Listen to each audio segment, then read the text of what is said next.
స్వాతంత్రం వచ్చే నాటికి మన జనాభా 30 కోట్లు, గోవుల జనాభా 130 కోట్లు. అంటే ఒక్క మనిషికి 4 గోవులు ఉండేవి. కాని నేడు మన జనాభా 130 కోట్ల పైన ఉండగా గోవుల జనాభా 20 కోట్ల లోపలే ఉన్నాయి.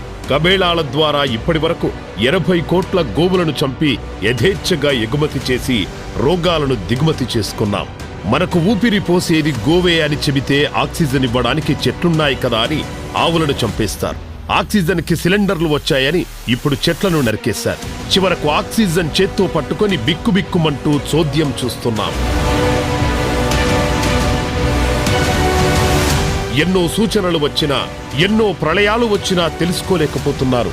ఎందుకిలా జరుగుతున్నాయని ఆలోచన కూడా చేయట్లేదు.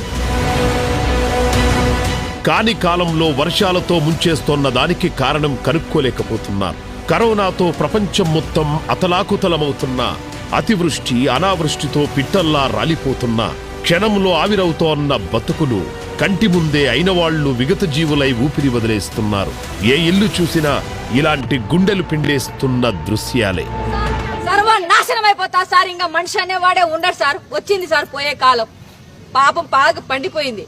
అందుకే సార్ ఏదో ఒక రూపంలో ఇట్లా కరోనా అని వేలకి వేల లక్షలకి లక్షల కోటికి చేరుతాయి సార్. శవాలన్నీ కోటికి నాశనం అయిపోతారు. పాపం పుణ్యం అంతా పండిపోయింది. పేద బీద అనేది ఏం లేదు, పోయింది సార్ అంతా నాశనం. మరోపక్క చెట్లను నరికేసి కాలుష్యంతో కాటికి దగ్గరగా బతికీడుస్తూ మళ్లీ చెట్లు నాటిస్తున్నామని అనుకుంటున్న ఓ వెర్రి జనాల్లారా, మరి ఇక మీకు ఆ అవసరం రాకపోవచ్చు. మరి ఎందుకంటే చెట్లకు కూడా వింత రోగం వచ్చి నేలరాలుతున్నాయి తెలుసా? వీటన్నిటికీ మూలం గో వ్యవసాయాన్ని వదిలి విషాన్ని చల్లడం, విషాన్ని తినడం, విషాన్ని పీల్చడం, విష సంస్కృతి అలవాటు చేసుకోవడం వల్ల వాతావరణంలో సమతుల్యం లోపించింది. అందువల్లే ఇన్ని విపరీతాలు సంభవించాయని మేధావులు చెబుతున్నారు.